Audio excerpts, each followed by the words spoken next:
Bem-vindo ao Contos da Meia-Noite. Aqui é a Fran. A partir de agora, o medo não pede licença. Apague as luzes, coloque os fones, feche os olhos e não olhe para trás. A história já começou. Antes de começar nosso relato, deixe aqui nos comentários de onde você está nos ouvindo. Rodrigo Maia descobriu o sonho lúcido através de um vídeo recomendado pelo algoritmo numa noite de insônia. O tipo de rabbit hole que começa às 11 da noite e termina às 3 da manhã com 20 abas abertas e a convicção de ter encontrado algo importante. O conceito era simples. Com a técnica certa, você podia tornar-se consciente dentro de um sonho e, a partir disso, controlar o que acontecia nele. Controlar o cenário, as pessoas, os eventos. Fazer o sonho ser o que você quisesse. A literatura sobre o assunto era vasta. Pesquisa científica séria misturada com especulação mística. E Rodrigo, engenheiro de 31 anos com uma preferência por sistemas que respondiam a comandos claros, havia ficado imediatamente interessado. Levou 2 semanas para conseguir. A técnica que ele adotou envolvia manter um diário de sonhos, anotar imediatamente ao acordar, preservar a memória antes que o dia a dissolvesse, e realizar testes de realidade ao longo do dia. Pequenas verificações, como tentar encaixar o indicador na palma da mão oposta, que no sonho funcionam e na vigília não. O cérebro aprende o gesto e eventualmente o reproduz no estado onírico. E quando funciona no sonho, quando o dedo atravessa a palma, você sabe que está sonhando. Na 14ª noite, Rodrigo sentiu o dedo atravessar a palma e soube. O sonho era um shopping center, o tipo de ambiente urbano genérico que aparece nos sonhos de quem passou a infância em centros comerciais. Quando percebeu que estava sonhando, ficou imóvel por um momento, com medo de que o sonho se desfizesse. Não se desfez. O shopping continuou. As luzes, as lojas, o movimento de pessoas que eram simultaneamente específicas e indistintas do jeito que as pessoas dos sonhos são. Rodrigo olhou ao redor com a consciência dupla do sonhador lúcido, sabendo que estava no sonho e experienciando o sonho ao mesmo tempo, e pensou: quero que o teto desapareça. O teto desapareceu. Havia um céu estrelado onde havia sido o forro do shopping. Rodrigo ficou olhando para cima durante o que pareceu vários minutos, com um prazer que não tinha equivalente fácil na vigília, a sensação de ser o autor de um mundo. Ele acordou com o alarme e foi para o trabalho feliz de um modo que seus colegas notaram e comentaram. Por 3 meses, o sonho lúcido foi a melhor coisa na vida de Rodrigo.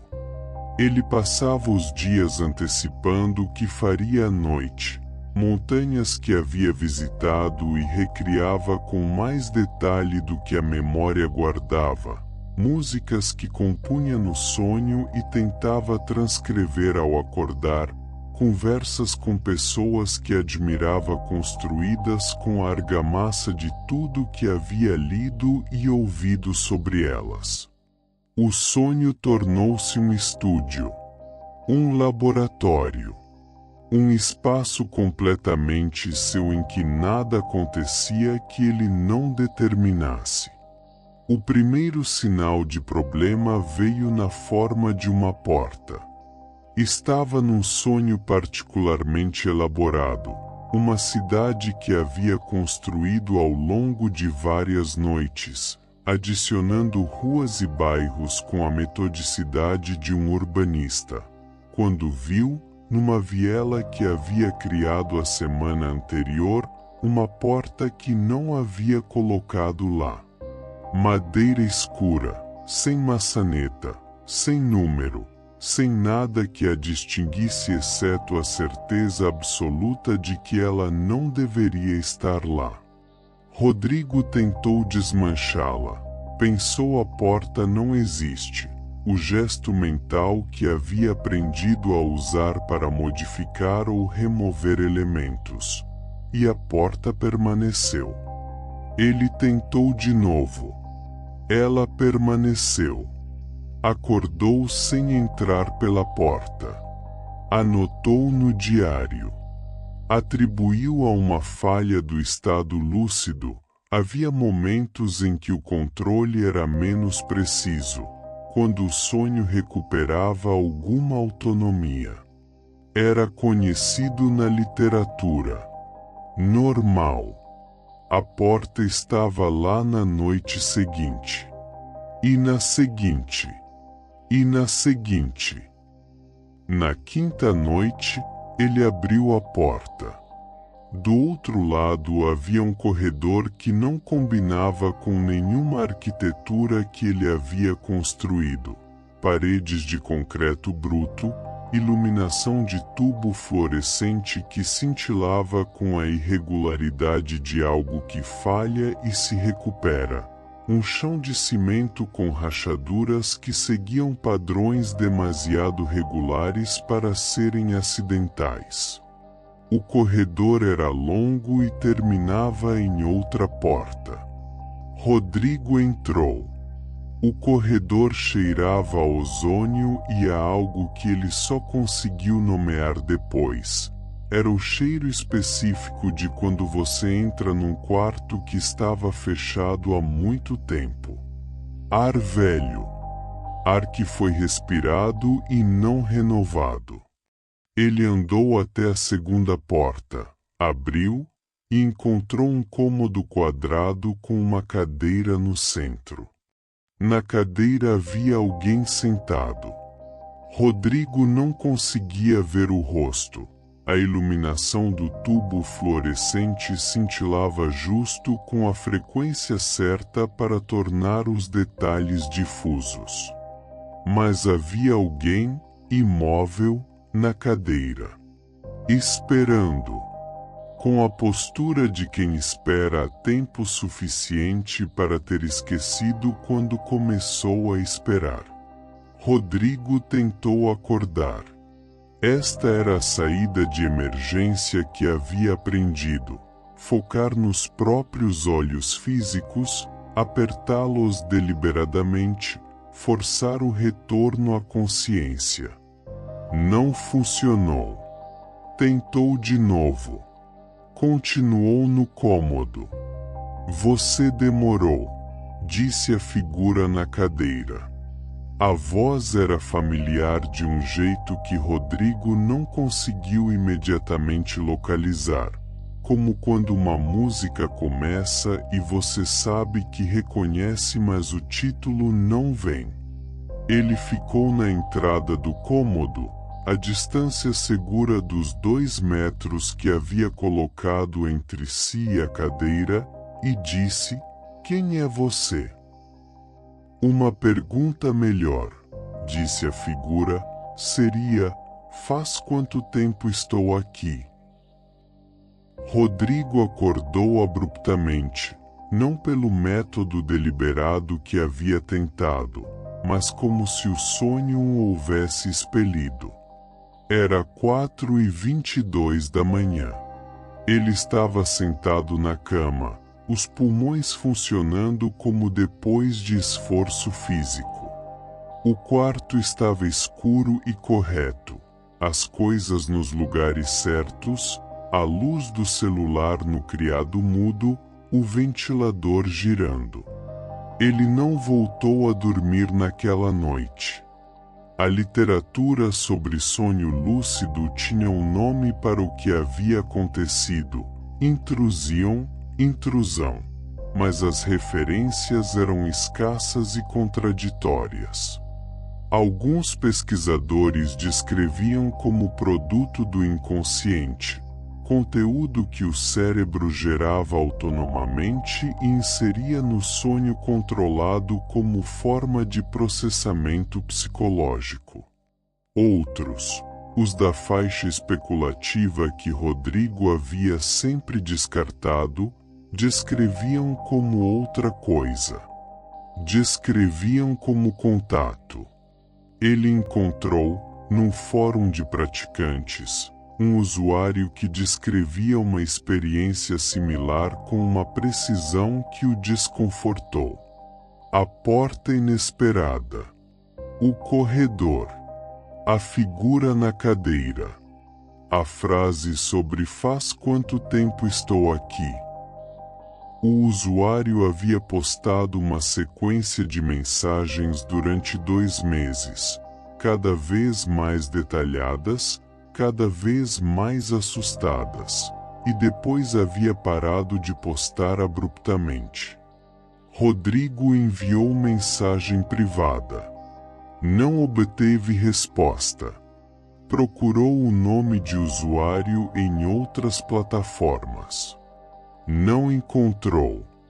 Ele deveria ter parado de sonhar lúcido naquele momento. Sabia disso. Sabia com a clareza do engenheiro que identifica uma falha no sistema. Mas havia algo que não conseguia nomear adequadamente, uma curiosidade que era ao mesmo tempo intelectual e compulsiva, que o fazia voltar. Na noite seguinte, construiu o sonho como sempre. A cidade, as ruas, os bairros. Tudo no lugar. Controlado. Por uma hora de tempo subjetivo, tudo correu bem. A viela estava lá. A porta estava lá. Desta vez, antes de abrir, ele disse em voz alta dentro do sonho: "Eu sei que você está aí." A porta abriu por si mesma. A figura disse seu nome. O nome completo, Rodrigo Maia Carvalho, que ele não havia dito para ninguém no sonho. Disse com aquela voz familiar cujo timbre ele passou semanas tentando localizar antes de entender que não era a voz de ninguém que ele conhecia. Era a sua própria voz.